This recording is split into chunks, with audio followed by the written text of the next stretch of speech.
నిజంగా చెప్తున్నా, ఆంధ్రాలో ఉన్న పల్లెటూర్లకు ఇక మంచి రోజులు వచ్చినట్టే కొడుతున్నదుల్లో.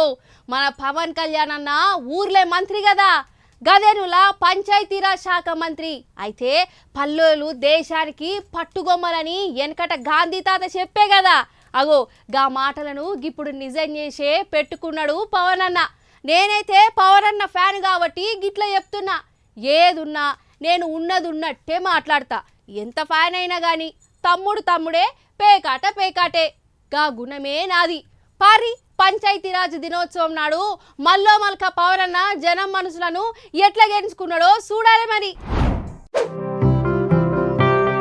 ఇక గుంటూరు జిల్లా మంగళగిరిలో పంచాయతీరాజ్ దినోత్సవం జరిగిందోల్లా ఆ కార్యానికి పవన్ అన్న హాజరుపడ్డాడు.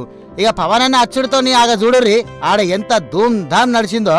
ఇక ఉగ్రవాళ్ళు చేయబట్టి జీవిడిచిన వాళ్ళకు పవన్ అన్న సంతాపం చెప్పిండు. కూటమి ప్రభుత్వం వచ్చినాక పల్లెలకు ఏం చేసింది, ఎట్లెట్లా డెవలప్ చేసింది చెప్పుకొచ్చిండ్రు. ఉపాధి హామీ పథకంలో పనిచేసేటోళ్లను కూలీలని పిలుస్తురు కదా.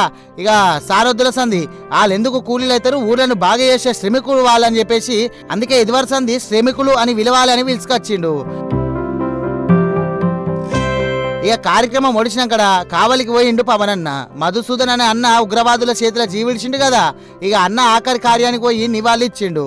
ఇక పవన్ అన్న చూడంగానే మధుసూదన్ రావు కుటుంబానికి కండ్ల పొంట నీళ్ళు ఆగలే, గట్టిగా పట్టుకొని ఏడ్చిర్రు. ఇక పవన్ అన్న కుటుంబానికి ధైర్యం ఇచ్చి ఓదార్చిండు.